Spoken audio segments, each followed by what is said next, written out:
Oke, baik ya, kita mulai saja perkuliahan pada hari ini. Assalamualaikum warahmatullahi wabarakatuh. Selamat berjumpa kembali di eh, mata kuliah metodologi penelitian ya. Untuk pertemuan hari ini kita masuk ke analisis data. Ya, mungkin kalau yang kalian sudah ini angkatan 2019 ya, pasti sudah mengambil mata kuliah ya, terutama untuk kayak machine learning, information retrieval atau AI gitu ya. Nah ini atau misalkan kayak expert system dan sebagainya, ini kita akan membahas mengenai data analis ya. Apalagi kalau untuk saat ini yang paling banyak atau sedang trending adalah pemanfaatan di data ya, big data, data science ini sedang booming sekali. Nah, mungkin sebelumnya kita pahamin dulu ya pengertian dari analisis data, ya. Jadi kalau di bidang informatika gitu ya, di ilmu komputer, saat ini mungkin kalau kita lihat ya pemanfaatan sumber data yang tersebar banyak gitu ya, ini akhirnya dimanfaatkan untuk mencari atau menemukan pola-pola yang terbaru ya. Jadi kalau di sini sebutkan analisis data adalah proses mengolah data. Nah, untuk menemukan informasi, ya, menemukan insight yang baru yang bisa berguna dan dijadikan dasar dalam melakukan pengambilan keputusan, ya, untuk solusi dari suatu permasalahan, ya. Jadi ini banyak sekali ya, misalkan seperti Amazon gitu ya, terus kopi ya, Starbucks ini juga dia sudah memanfaatkan data analisis ya, sehingga dia bisa menentukan ya, jadi jangan sampai orang berpindah ke lain hati lah seperti itu ya. Nah, mungkin kalau kalian perhatikan ya, kayak misalkan KFC, McDonald yang memang sudah perusahaan internasional ya, di mana-mana di setiap negara ini ada. Nah, mereka pendekatannya juga berbeda-beda ya. Kalau misalkan kayak kalian makan gitu kan, kalau di Indonesia mungkin ada ya ayam penyet dan lain sebagainya, seperti itu. Tapi kalau misalkan di luar negeri kan nggak mungkin ya, ada sambal rendang dan sebagainya. Itu tadi ya, itu adalah kekhasan. Nah, jadi supaya apa, kadang-kadang sama ya kayak saya, misalkan kayak anak saya itu pengennya makannya ayam gitu ya, ayam ditepungnya ditepungin, tapi dia maunya yang masih fresh. Ya jadi kalau masih anget dia makan, tapi kalau udah dibawa pulang pasti nggak dimakan. Ya mungkin karena rasanya beda. Nah akhirnya penyedia atau provider tersebut berpikir, kalau orang tuanya pasti nggak makan nih ya, akhirnya apa, ya udah dikasih ini ya, inovasi baru, ada sambal geprek dan sebagainya. Ya jadi mereka melakukan proses analisis data. Ya jadi kira-kira orang Indonesia itu sukanya apa sih gitu kan. Nah kalau kalian lihat misalkan kayak rendang, ini kan yang terbaik ya di Indonesia ya, udah menjadi sebuah hal yang lumrah dan terkenal di luar negeri gitu ya, bahwa makanan yang terbaik gitu ya dari Indonesia itu adalah rendang. Nah, akhirnya mereka berpikir bagaimana caranya bisa memberikan layanan yang optimal ya dengan cara tadi ya, memberikan beberapa menu alternatif ya. Jadi ketika kita mendapatkan informasi dari hasil pengolahan data yang ada gitu ya, ini bisa menyebabkan organisasi atau perusahaan ini bisa lebih survive dibandingkan dengan ketika dia tidak memiliki informasi yang berguna, ya seperti itu. Jadi itulah kenapa diperlukan proses analisis data yang mendalam, ya. Atau sama seperti saat ini, ya. Kalau kalian perhatikan saat ini mungkin eh, COVID ini sudah beralih mau ke endemi, ya. Nah, bagaimana caranya bisa menentukan ini sudah bukan pandemi gitu ya, tapi sudah menjadi endemi. Nah, tadi ada proses ya. menemukan, menganalisis tren dan lain sebagainya. Sampai kemarin kan kita akhirnya bisa melakukan ya, pas lagi hari raya gitu ya, diperbolehkan sama pemerintah, oh silakan kalau mau pulang dan sebagainya gitu ya. Jadi mungkin karena sudah dihitung ya berapa banyak orang Indonesia yang memang sudah mendapatkan vaksinasi dan sebagainya. Ya.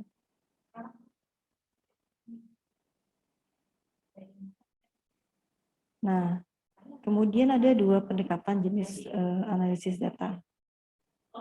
Ya, jadi ada analisis yang bersifat kualitatif maupun kuantitatif. Ya, kalau di ilmu komputer sebenarnya bisa didekati dengan dua pendekatan ini, gitu ya. Cuma memang, ya, ini yang kerap kali kita lakukan adalah kita menggunakan analisis kualitatif. Ya, jadi analisis secara sistematik tapi tidak menggunakan model matematika atau statistik. Ya. Nah, walaupun misalkan kayak sekarang ya mesin learning, deep learning kan gitu ya. AI ini rata-rata memang menggunakan tadi ya algoritma A, algoritma B gitu ya. Random forest, decision tree gitu kan. Kemudian ANN dan sebagainya, tapi secara garis besarnya tidak dilakukan misalkan pelemparan kuesioner, terus dilakukan proses pengolahan data, makanya disebutnya tidak menggunakan model matematika atau statistik, berbeda ya. Kalau algoritma itu adalah tahapannya gitu ya. Kalau ini model matematika, jadi memang kita harus membuat model matematika sama seperti yang ada di materi kedua ya. Materi tambahan itu adalah model matematika atau statistik yang lebih didekati untuk penelitian kuantitatif. Ya, nah dengan kata lain analisis ini dilakukan membaca tabel, grafik atau data lainnya yang sudah tersedia ya dengan teknik pengumpulan data tertentu. Nah, tujuannya apa? Ini menemukan makna dari data-data yang ada tersebut. Ya. Jadi kalau kita lihat ya di sini idealnya ini mau proses data bukan angka. Ya sama kayak kalian misalkan mesin learning itu adalah mau proses data. Ya. Data misalkan penyakit ya, ada nilai-nilai dan sebagainya. Bukan angkanya ini maksudnya bukan angka yang dihitung ya, misalkan ya responden yang misalkan memilih A siapa, memilih B siapa, bukan seperti itu. Ya. Nah, kemudian ada lagi analisis kuantitatif. Ya, jadi ini menggunakan model matematika atau statistik dalam memproses datanya. Nah, hasilnya biasanya apa nih? Berupa angka-angka ya yang bisa disajikan dan juga diuraikan oleh peneliti. Ya. Nah, teknik yang digunakan ya ini bisa berupa teknik analisis deskriptif maupun analisis inferensi. Ya, yang memiliki fungsinya masing-masing. Nah, ini juga nanti akan tergantung ya metode apa yang akan digunakan. Jadi kemarin di pertemuan kelas besar ini sudah dibahas sebenarnya gitu ya untuk analisis kuantitatif ya untuk melakukan proses pengolahan data. Nah, kemudian ada analisis kuantitatif. Ya. Jadi kalau di sini ada statistik deskriptif maupun statistik inferensi. Ya, deskriptif ini adalah kategorisasi. Ya. Juga kita bisa memberikan informasi ya. Jadi kayak misalkan sentiment analisis. Ya, nanti kita bisa menemukan apakah berapa banyak orang yang misalkan setuju, berapa banyak yang tidak setuju. Ya, kemudian ada statistik inferensi. Ya, ini adalah proses analisis data yang diproses dari sampling. Ya, kemudian untuk membuat pendugaan populasi. Ya, dari sampel yang diambil. Ya. Nah, ini adalah contoh teknik dari analisis data ya. Misalkan analisis keterhubungan. Ya, jadi dia ingin melihat nih ya apakah ada atau tidak ya hubungan linier dari variabel yang ada. Nah, apabila terdapat hubungan, maka perubahan yang terjadi pada salah satu variabel X ini akan mengakibatkan terjadi perubahan pada variabel lainnya. Ya, ini adalah contoh teknik melakukan analisis data dengan menggunakan analisis korelasi. Ya, misalkan ada hubungan antara kenaikan harga BBM dengan harga kebutuhan pokok. Ya, kemudian ada hubungan tingkat pendidikan X dan tingkat pendapatan Y, atau hubungan tingkat pendidikan ibu dengan tingkat kesehatan tingkat gizi bayi. Ya, kalau ini adalah contoh analisis korelasi. Atau yang paling sering ya di analisis data, ya, kalau kita mengambil machine learning, deep learning gitu ya, ini biasanya kita membutuhkan teknik analisis data ya, karena nanti kita akan mendapatkan pola yang terbaru ya, informasi terbaru atau insight. Nah, bagaimana caranya kan gitu ya? Ketika kita punya data nih, tapi kita nggak tahu nih data ini nanti menghasilkan informasi apa ya, kan gitu ya. Sehingga apa? Sehingga perlu dilakukan analisis sampai kita bisa melakukan visualisasi dari data dan informasi yang ada. Ya, seperti itu.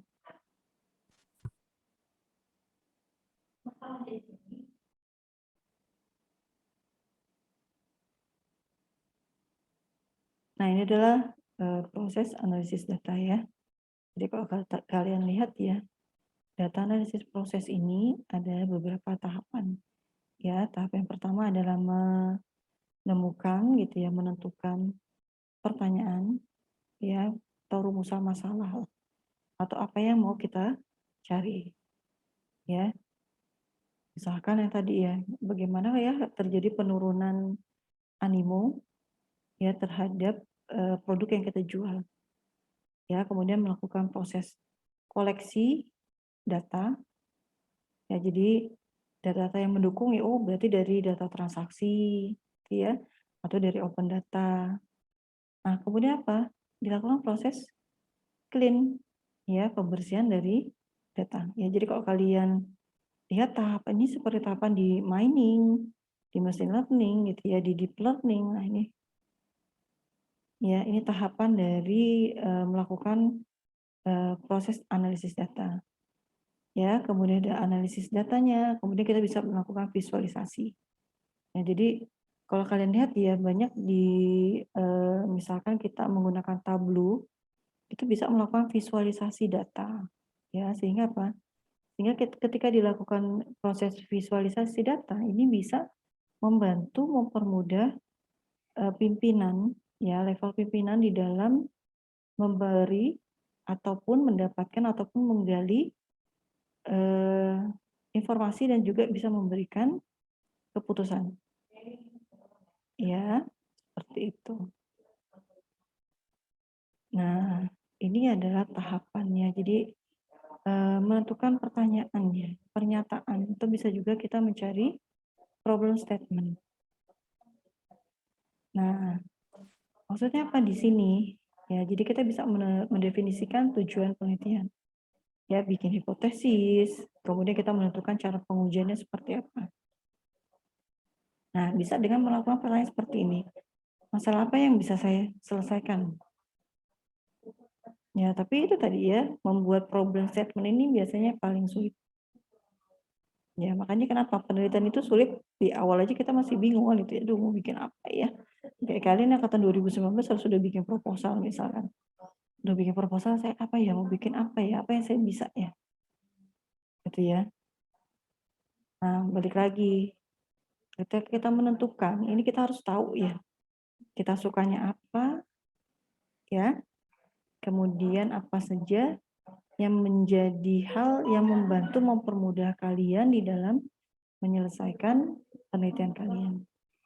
Ya, jadi memang harus diperhatikan dengan baik, gitu ya, ketika kita menentukan problem statement.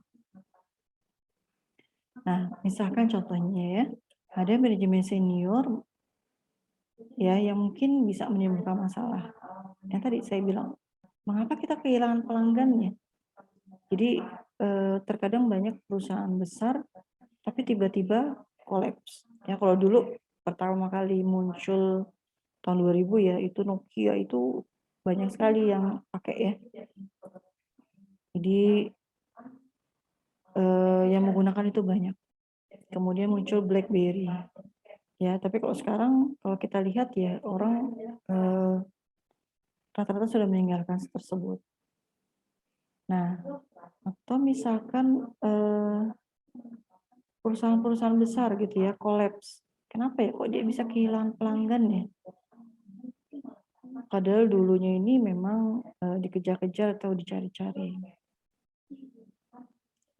Nah, tujuan seorang analisis data ini adalah memahami bisnis dan tujuannya dengan cukup mendalam. Kenapa dengan cukup mendalam tadi? Proses analisis ini bukan tahapan di shallow knowledge, tapi dia ada di deep knowledge. Ya. Jadi dia ada di deep knowledge. Bukan di level atas, gitu ya.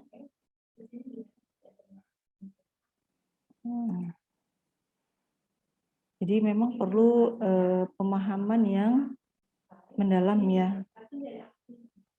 Sehingga apa? Ketika kita melakukan proses analisis mendalam, kita bisa mencari atau membingkai masalah dengan pendekatan yang benar. Artinya apa? Tidak asal atau serampangan. Sama kayak misalkan saya kadang-kadang kalau ada mahasiswa datang gitu ya, Bu, saya telat ujian misalkan gitu ya. Nah, mungkin pertama, ini anak kenapa sih gitu ya? Kok udah dikasih tahu, dikasih informasi dan sebagainya kok masih telat lagi. Kemudian ditanya kenapa masalahnya. Akhirnya anak ini cerita bla bla bla bla bla bla. Nah, dari situ kita punya empati, oh ternyata anak ini punya masalah A, B, C, D. Jadi ketika kalian punya masalah, kalian bisa datang ya ke misalkan dosen PA kalian atau dosen yang bersangkutan memberikan informasi asal benar ya. Jangan bohong seperti itu. Pasti dosen memiliki kebijakannya sendiri-sendiri. Ya. Nah, tadi ya. Jadi kadang-kadang kita juga lihat, ih anak kok ini nggak sopan ya. Sama orang tua ngasih tangan kiri. Terus wajahnya nggak ngeliat dan sebagainya. Nah, ketika kita dalami, oh ini anak ini ternyata misalkan memiliki keterbatasan dan sebagainya, baru kita sadar, oh iya berarti kita yang harus paham misalkan seperti itu. Ya itu yang kenapa kita harus bisa melihat suatu permasalahan dengan cara yang mendalam. Nah, kemudian bisa mendefinisikan tujuan, ya. Jadi tentang soft skill, pengetahuan bisnis, dan juga pemikiran lateral. Ya, ini misalkan contoh ya, bagaimana kita bisa mendefinisikan dari sebuah problem statement. Ya, balik lagi ya, kadang-kadang ketika kita melakukan penelitian ini kita bisa mendapatkan dari sumber-sumber yang terpercaya atau bisa juga karena kok insiden. Ya, artinya apa? Nggak sengaja. Oh, yang tadi ya, penemuan post-it itu sebenarnya adalah proses yang tidak sengaja ya. Jadi si penemunya ini mau menemukan lem yang terkuat, tapi malah menjadi lem yang terlemah. Ya, tapi akhirnya apa? Sekarang rata-rata orang menggunakan post-it ya, buat ditempel, tapi tidak merusak kertas. Misalnya kita butuh tanda tangan dan sebagainya, atau kita bikin note di kertas, itu bisa menggunakan post-it. Ya, misalkan seperti itu. Jadi beberapa penelitian yang memang berasal dari sesuatu hal yang koinsiden. Nah, kemudian ada collecting data. Ya, jadi ketika kita sudah menentukan problem statement, oke, maaf ya, tadi terlempar.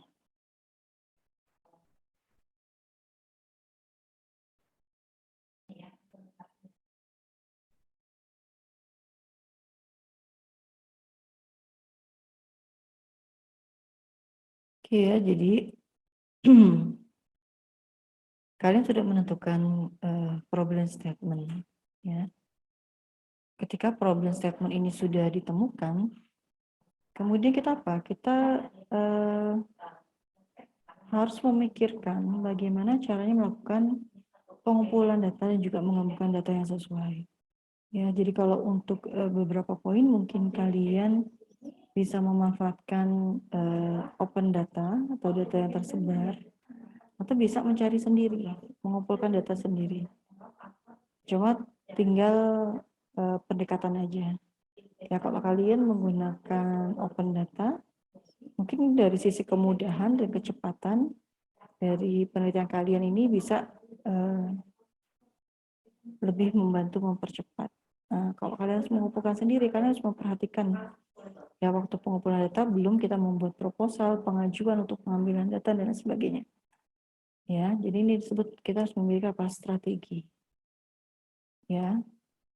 Nah, kemudian bagian pentingnya apa nih? Ya, kita bisa menentukan data yang harus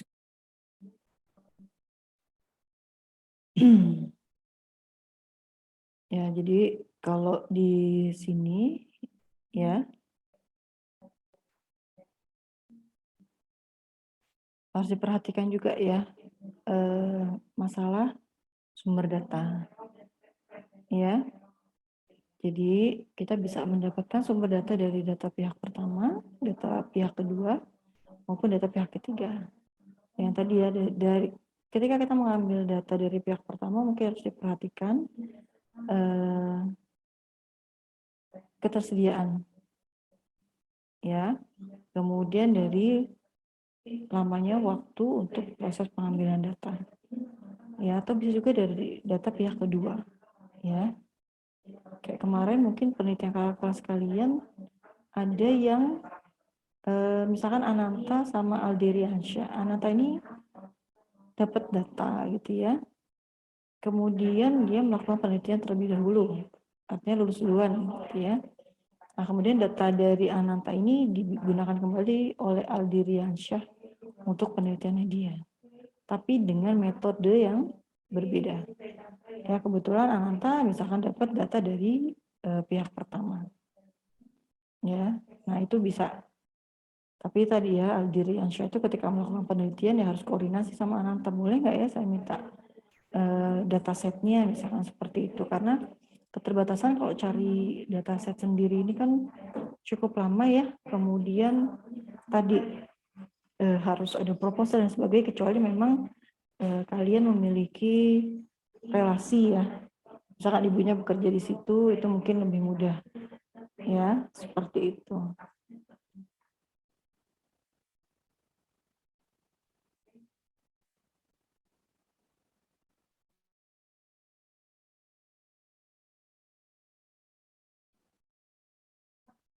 Ya, jadi data dari pihak pertama ini misalkan gitu ya, data yang kita kumpulkan langsung ya, atau yang kita ambil langsung dari entitas ya, baik itu perusahaan, pelanggan gitu ya. Nah, bisa dalam bentuk pelacakan transaksi atau informasi dari CRM ya, sistem manajemen hubungan pelanggan. Nah, kemudian kalau kita lihat data pihak pertama ini biasanya terstruktur dan terorganisir dengan cara yang jelas. Ya, misalkan survei kepuasan pelanggan, kelompok fokus, wawancara, atau observasi secara langsung. Itu disebut sebagai data yang berasal dari pihak pertama. Jadi nanti kalau kalian mau melakukan penelitian, misalkan saya melakukan analisis data nih, tapi saya bingung nih, ngambil datanya dari mana. Ya karena biasanya tadi ya, ketika kalian menggunakan open data, mungkin data tersebut sudah banyak ya, atau sudah pernah ada yang menggunakan data tersebut. Ya sehingga akhirnya mau nggak mau kita cari data yang terbaru. Nah kemudian ada kelompok fokus, ya kelompok fokus itu maksudnya misalkan ada forum group discussion gitu ya. Jadi kita beberapa orang misalkan berkumpul melakukan analisis ya sehingga mendapatkan hasil data dari pihak pertama. Atau bisa melakukan wawancara ataupun melakukan observasi secara langsung. Nah, kemudian data pihak kedua.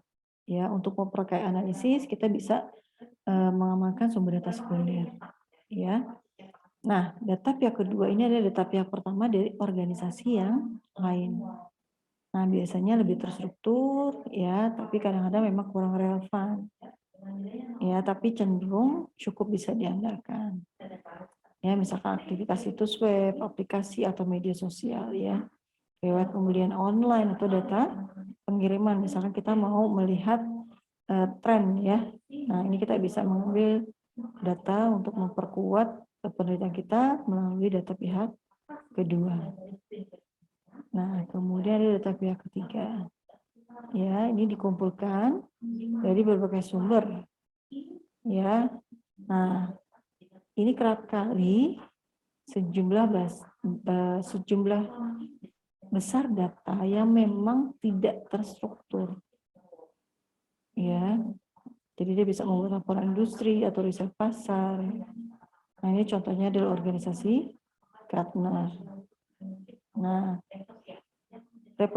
repositori data portal pemerintah ini juga bisa merupakan sumber dari pihak ketiga. Oke, kemudian tahapan yang ketiga. Ya. Nah, kalau datanya sudah ada, ini kita masuk ke tahap selanjutnya. Ya. Tahapan selanjutnya ini adalah proses screening data. Ya. Jadi membersihkan atau disebut menggosok ya. Nah, ini kita bisa bekerja dengan data yang berkualitas tinggi. Artinya apa? Data tersebut bisa dihandalkan ya untuk dilakukan proses pengolahan selanjutnya. Ya. Jadi kita bisa meremove ya error, duplikat maupun outliers yang ada. Ya. Kemudian beberapa data yang memang tidak terhubung ini kita bisa hilangkan ya.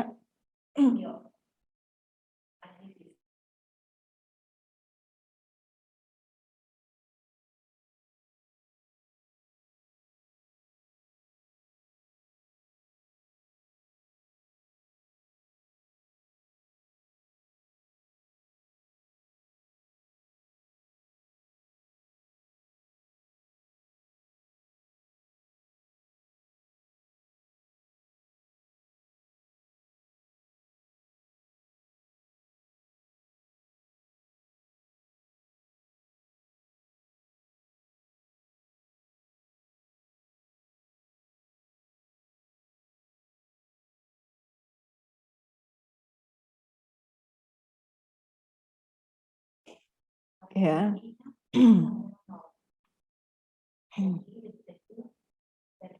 Jadi beberapa data yang memang tidak terhubung dengan penelitian kita gitu ya.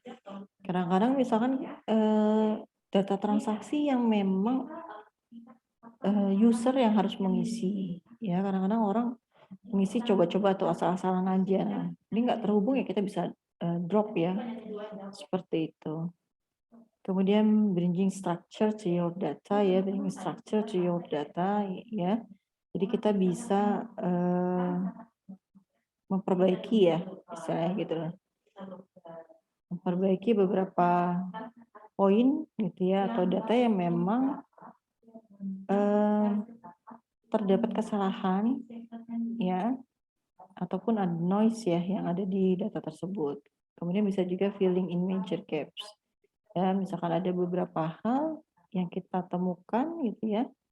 Ini kita bisa menentukan nih kira-kira untuk data yang memang masih belum lengkap ini bisa didekati dengan seperti apa. Ya. Jadi ini beberapa hal yang bisa kita dekati gitu ya ketika kita melakukan proses screening data. Ya, nah kemudian setelah di clean ini kita bisa masuk ke analisis.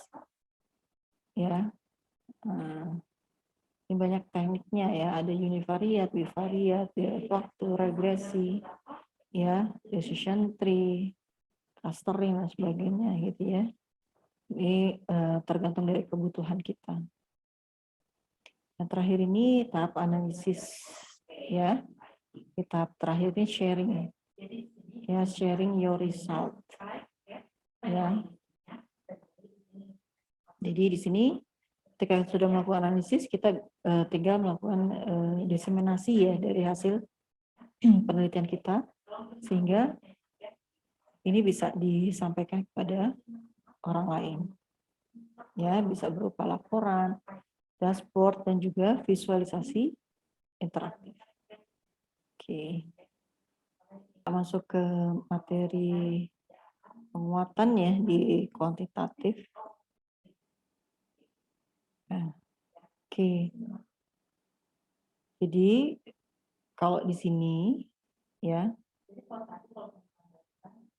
kalian lihat ya di analisis data kuantitatif ya, ini dibedakan menjadi parametrik dan juga non parametrik ya. Jadi ada sebaran data secara normal dengan skala interval ataupun rasio ya kalau parametrik. Tapi kalau non, ini tidak mensyaratkan bentuk sebaran ya. Jadi bisa menggunakan pengukuran nominal maupun ordinal.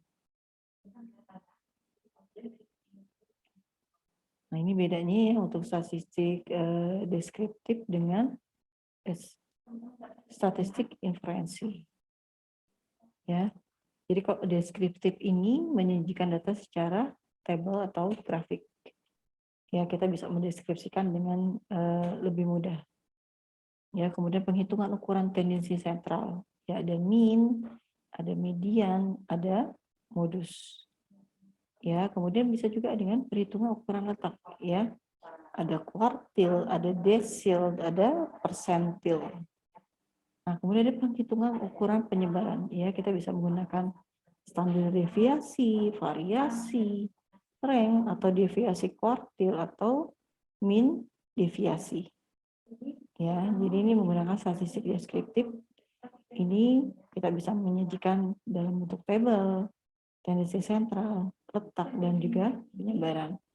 Kalau untuk inferensi, ini lebih ke pendugaan dari populasi, uji hipotesis, analisis korelasi, komparasi, dan juga analisis regresi.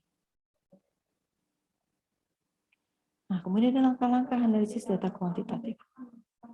Ya, ada proses penyiapan data. Ya, menyiapkan data-data yang dikumpulkan. Ya, ada proses validasi. Nah, ada proses melakukan validasi. Ya, untuk mengetahui apa? Apakah data yang dikumpulkan ini dilakukan sesuai dengan standar yang telah ditentukan? Ya, ada fraud nggak ya? Nah, fraud ini kita akan melihat ya, apakah benar nih responden ini wawancara atau tidak, atau memang dia ngisi sendiri nih. Jadi misalkan dia melakukan penelitian, nggak mau capek-capek sama dia di karang-karang aja. Ya, itu adalah kecurangan. Ya, respondennya tidak ada yang diwawancarai. Nah, kemudian juga penyaringan. Ya, jadi penyaringan ini untuk memastikan responden dipilih sesuai dengan kriteria dari penelitian. Ya, jadi kemarin kita sudah belajar ya teknik sampling ya. Jadi ada yang probability ataupun non probability. Nah, kita mau menentukan pakai yang mana nih? Ya, kriteria penelitiannya yang mana? Nah, kemudian prosedur. Ya, apakah prosedurnya ini diikuti sudah dengan benar atau tidak? Ya. Kemudian kelengkapan. Nah, kelengkapan ini untuk melihat nih, ya, apakah semua pertanyaan ditanyakan, ya. Nah, kalau sekarang mungkin kalau kalian lihat membuat kuesioner ini agak lebih mudah ya. Kalau dulu memang benar-benar kuesioner itu dikirim pakai pos, kemudian kita ngisi, kemudian kita kembalikan lewat pos juga. Kalau sekarang tadi ya, kalian bisa membuat pakai Google Form ataupun fasilitas lainnya yang bisa digunakan untuk membuat kuesioner ya atau form.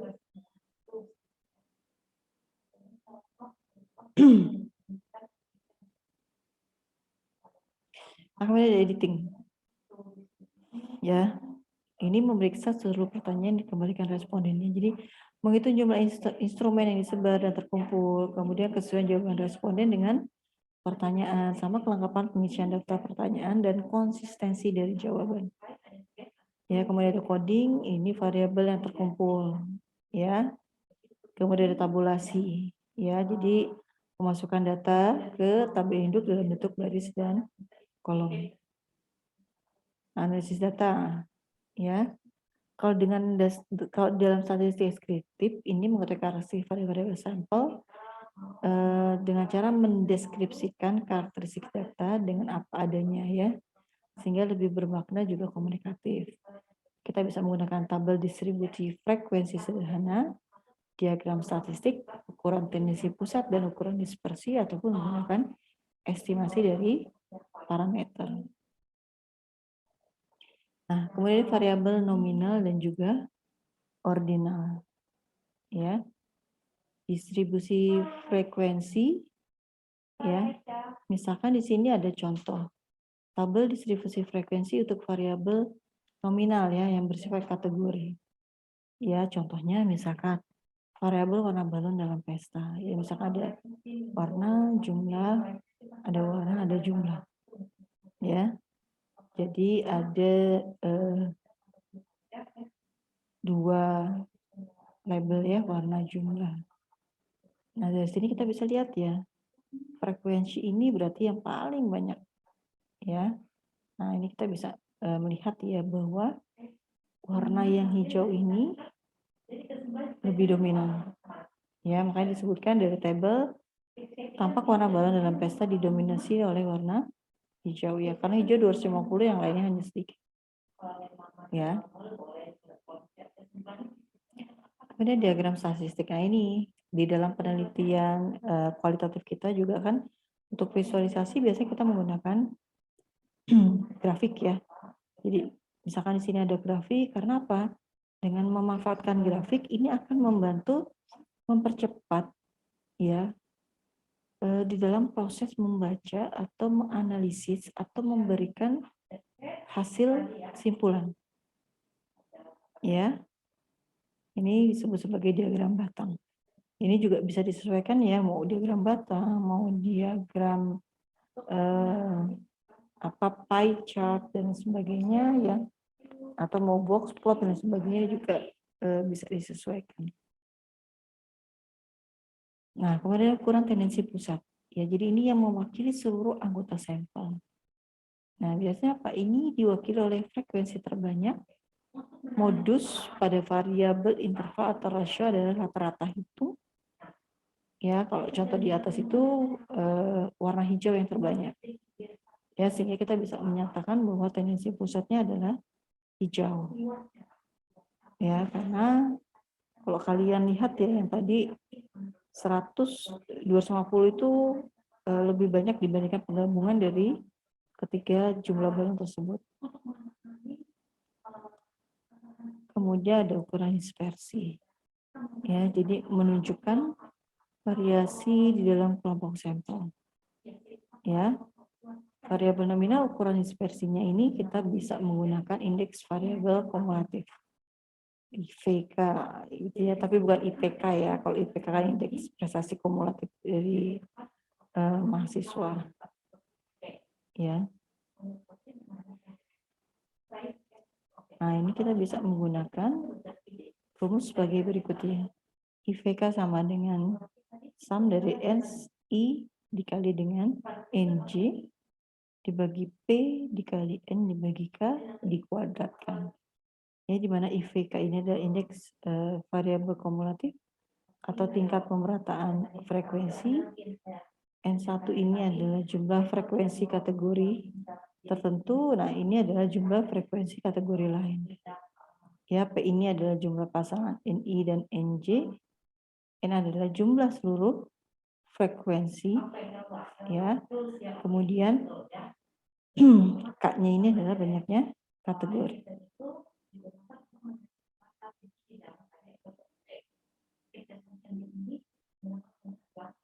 Nah, ini, ya, misal ada contoh warna balon dalam pesta.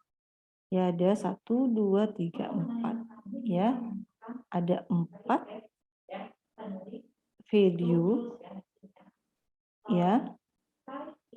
Kemudian di sini ada jumlah. jumlahnya ada 500. Nah, kalau kita lihat di sini, ya ini adalah NI dikali dengan NJ ya. Frekuensi kategori tertentu dengan kategori lainnya. Ya, ini ada jumlah pasangan NI dan NJ. Ya, jadi kalau kita lihat ya, kita masukkan ke rumusnya, ya. Jadi ini adalah 70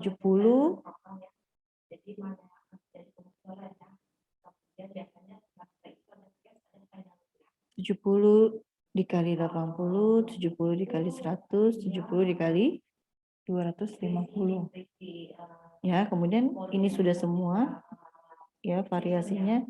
Kita pindah ke bawah 80 kali 100, 80 dikali 250. Ya. Kemudian yang terakhir adalah 100 dikali 200. Ya. Oke. Nah, ini variasinya ada berapa? Ada 1, 2, 3, 4, 5, 6. Ya, sehingga ada 6. Ya. Kemudian ada totalnya 500. 4 ini adalah jenisnya ya.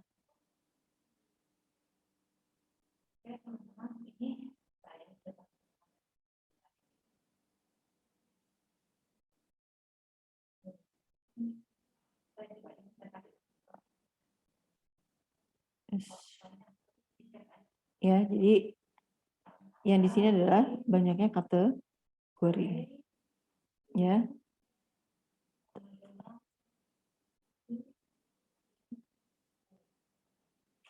Nah, 100 ini tadi ya, karena tadi batas tertinggi ini 100% dan terendah 0. Ya, jadi hasilnya adalah 0,8864. Supaya hasilnya tertinggi 100 dan terendah 0, kita kalikan 100 hasilnya. Ya, jadi ini cari dulu, baru dikali dengan 100 sehingga didapatkan 88,64. Ya. Nah, angka ini menunjukkan apa? Tingkat pemerataan frekuensi pada masing-masing kategori pada variabel tersebut. Ya, di mana batas tertingginya adalah 100% dan terendah 0. Ya, jadi makin tinggi, makin merata frekuensinya. Ya. Yang tadi ya. Kalau kita lihat ya, hijau ini 250 sebenarnya separuh dari jumlah total ya. Seperti itu. Makanya dia menunjukkan IVK-nya ini adalah 88,6. Ya. Frekuensinya masih tidak tersebar dengan baik. Ya.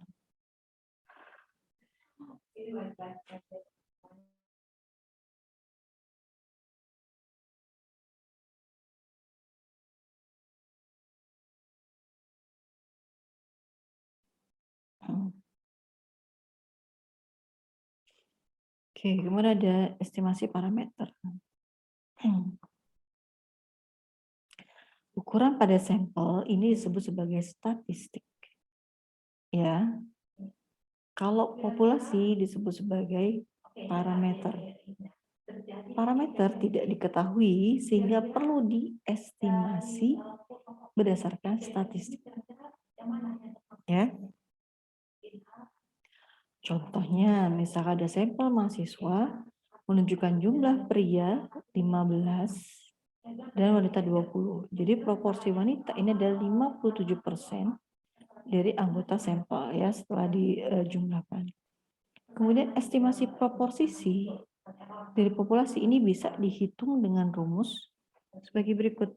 P dikurang Z alfa dibagi 2 N-1 dikali sigma dari P lebih kecil sama dengan P lebih kecil sama dengan P plus Z alfa dibagi 2 N-1 dikali sigma P.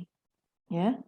Jadi Z alfa ini adalah batas confidence, P adalah statistik proporsi, sigma P ini adalah standar error distribusi dari sampling proporsi.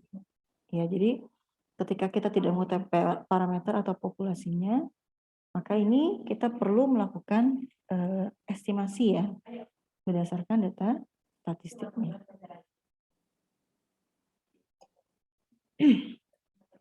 Nah, misalkan ada tabel distribusi frekuensi dari variabel jenis kelamin ya.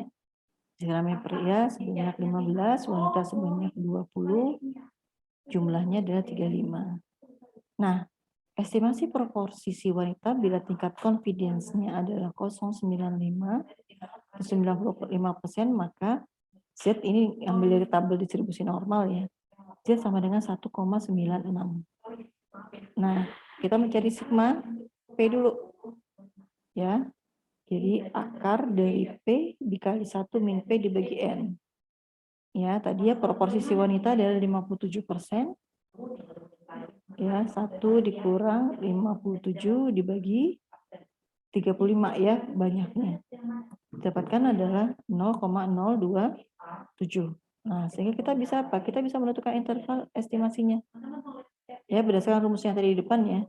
Min 0,57 dikurang 1,96 dikali 0,027 lebih kecil sama dengan P, lebih kecil sama dengan 0,57 ini ditambah ya 1,96 dikali 0,027 ya, sehingga apa? 0,57 dikurang 0,053, 0,57 ditambah 0,053, sehingga kita mendapatkan apa? Distribusi ya proporsi wanita pada populasi ya ada di rentang 0,517 dan 0,623 dengan tingkat confidence-nya adalah sebesar 95%. Ya, seperti itu. Oke, kemudian misalkan di sini juga ada contoh ya. Ada sampel random dari 100 buah, ternyata ada yang rusak 30, ya, ini juga dengan tingkat keyakinan confidence levelnya 95%. Nah, kita disuruh estimasi nih, interval yang menunjukkan proporsi barang yang rusak. Pakai rumusnya juga sama yang tadi ya. Jumlah barangnya 100, X-nya yang rusak ada 30, ya, ini Z-nya dari tabel distribusi nomor adalah 1,96 untuk confidence 95% ya. X dibagi N min Z alpha dibagi 2 di akar.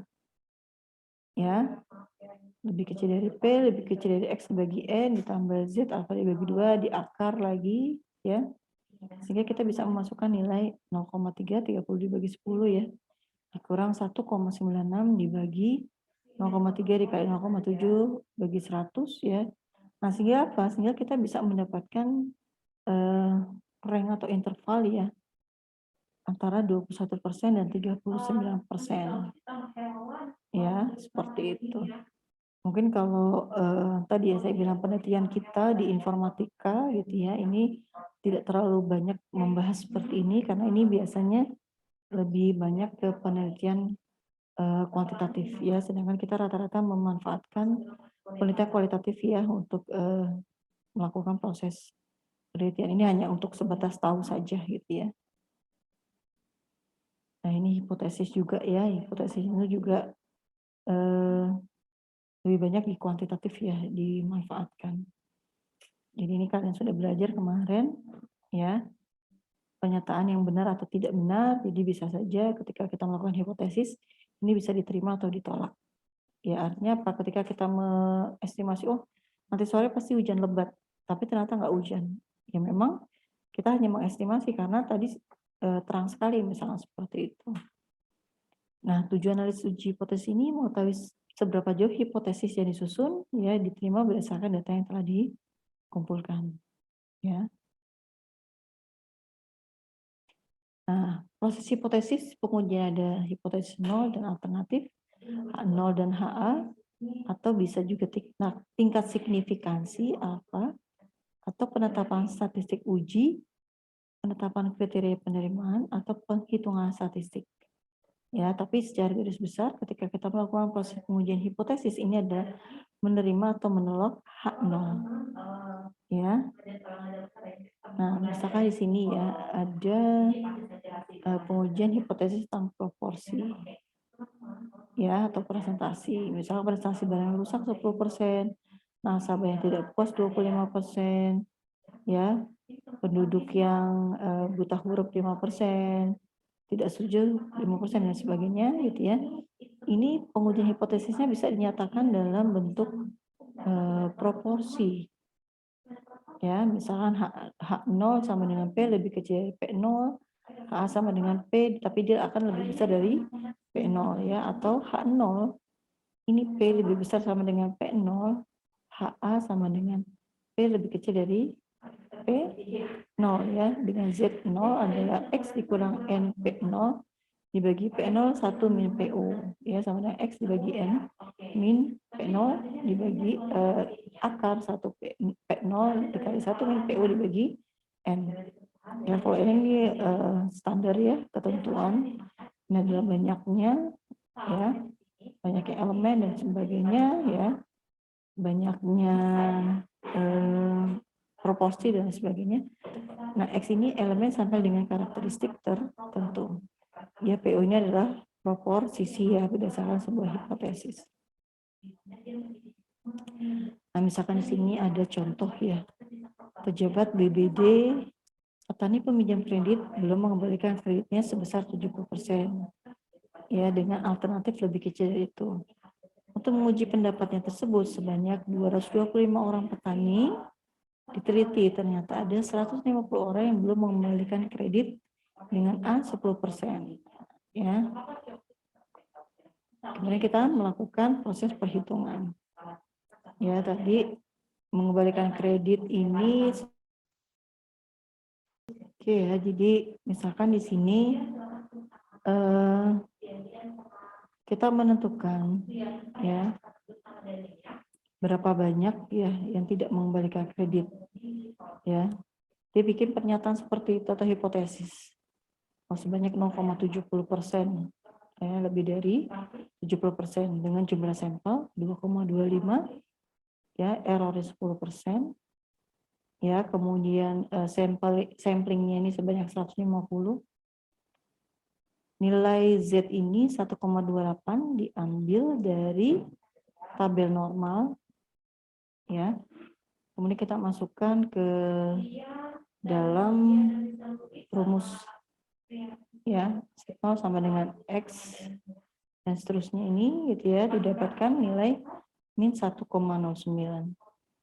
Ya, karena Z0 sama dengan min 1,09 lebih besar daripada ZA min 1,28, maka H0 tidak ditolak. Ya, ZA ini yang ini, ya. Ini kan 1,28. Ya. Kemudian kita dapatkan ini, nilai ini. Ya. Oh, ternyata Z0 ini min 1,0,8. 1 min 1,09. Ya. Min 1,09. Ya, lebih besar daripada ZA min 1,28. Maka H0 tidak ditolak. Artinya apa? Artinya benar nih, ya, bahwa ada sebesar 70% petani yang memang belum membayar simpanan, ya, peminjaman, ya, seperti itu. Jadi ini untuk melakukan proses pembuktian, benar nggak, ya, gitu ya.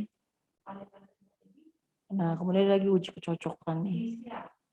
Jadi uji kecocokan ini goodness of fit test untuk menguji apakah frekuensi yang diobservasi ini konsisten, ya, dengan teorinya, ya. Apabila konsisten, tidak terdapat perbedaan nyata antara frekuensi yang diobservasi dengan teorinya, artinya apa? Hipotesis nolnya bisa diterima. Sebaliknya, hipotesis nolnya tidak. Hipotesis nolnya ditolak.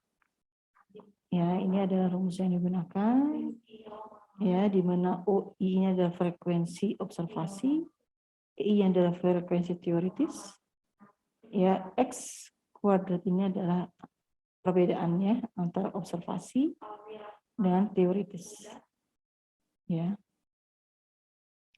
Nah, misalkan contoh nih, dalam 1 minggu ada perusahaan jasa bekerja 5 hari, Senin sampai Jumat. Ya, selama 1 minggu yang bisa diangkut sebesar Senin 26, Selasa 20, Rabu 25, Kamis 19,7, Jumat 27,9.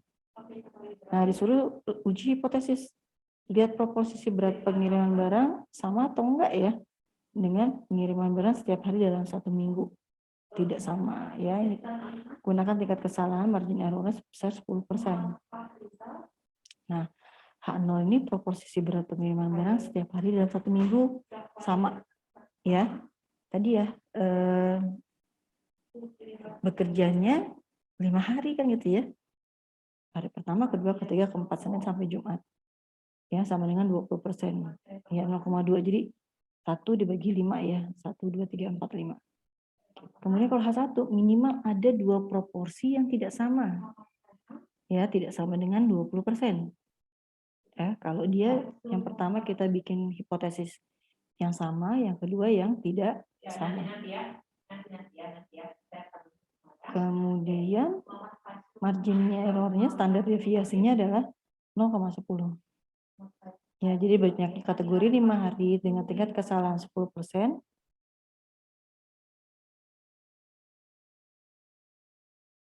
Ya.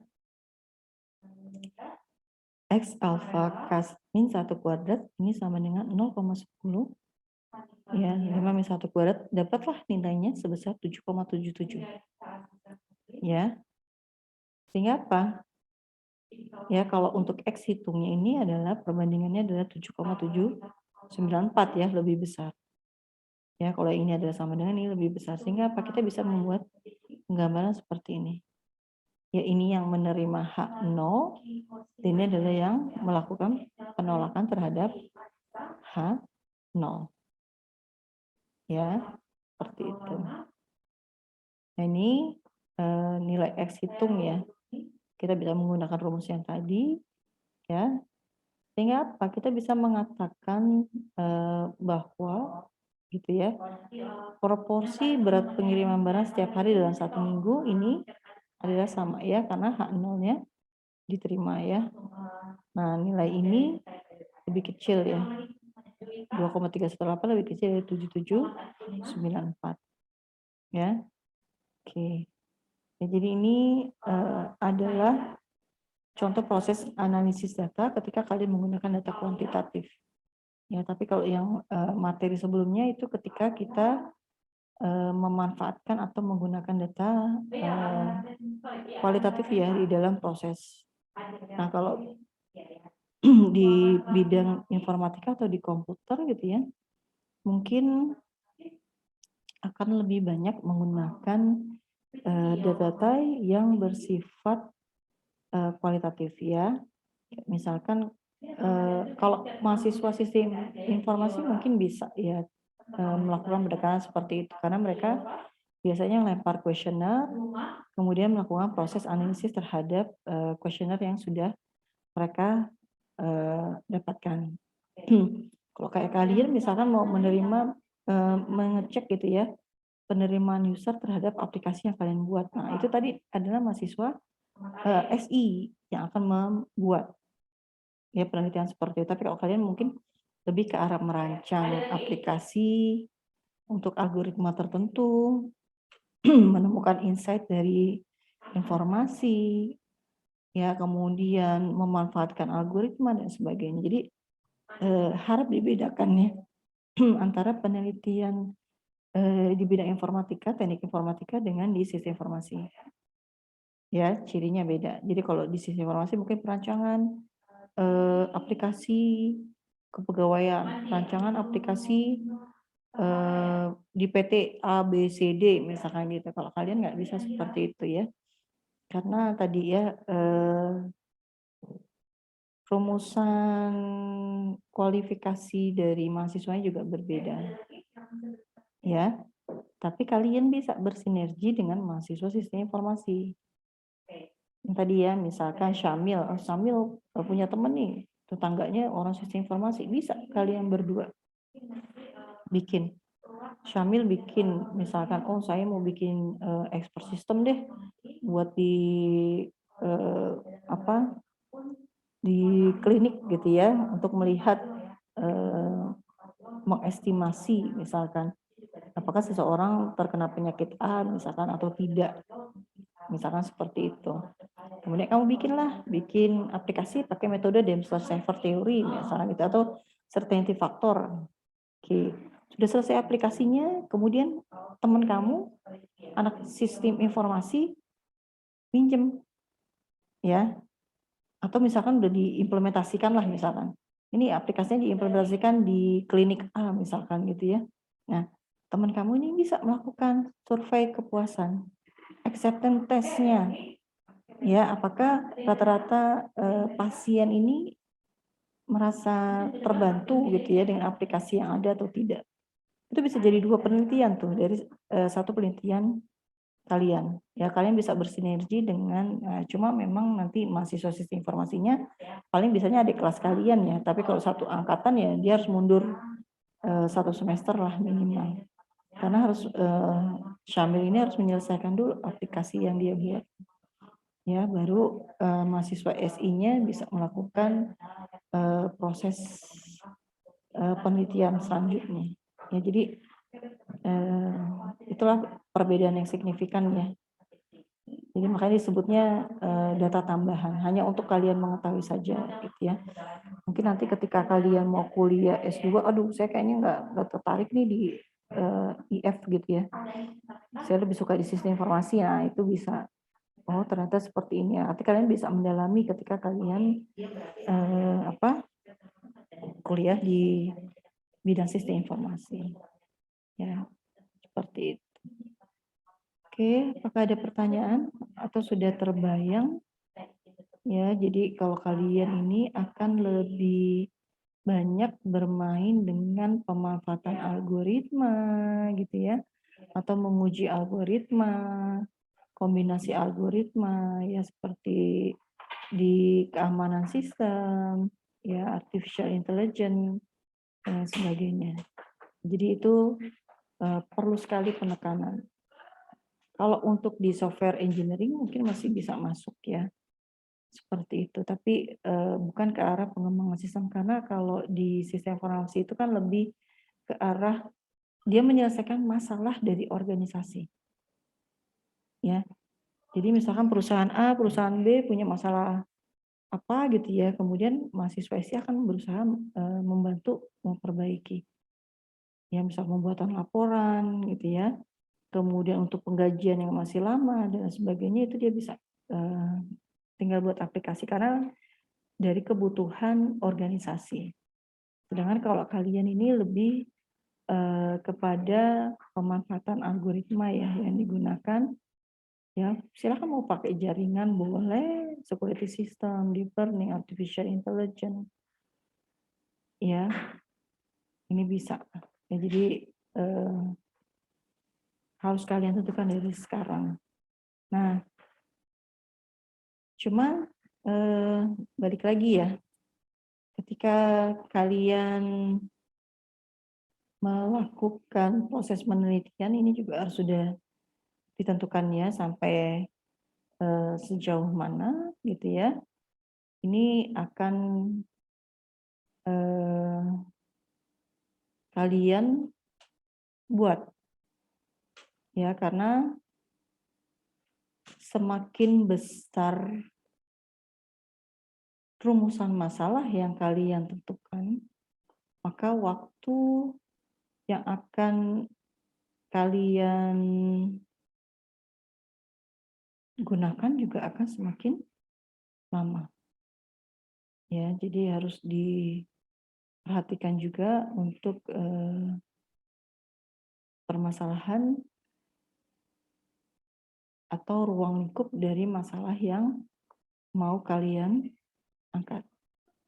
Pada prinsipnya sebenarnya analisis data ini, apalagi untuk saat ini ya di konseptual big data gitu ya, karena sekarang rata-rata mau tidak mau kita pasti bermain dengan big data ya. Dengan adanya big data ini akhirnya sesuatu data yang besar ini kita bisa mendapatkan insight yang baru. Ya, sekarang juga banyak sekali ya perusahaan-perusahaan, bahkan bukan orang komputer pun bermain dengan big data ya, dengan data science. Ya, perusahaan-perusahaan besar banyak sekali membutuhkan data scientist ya untuk bisa menggali informasi yang ada di perusahaan.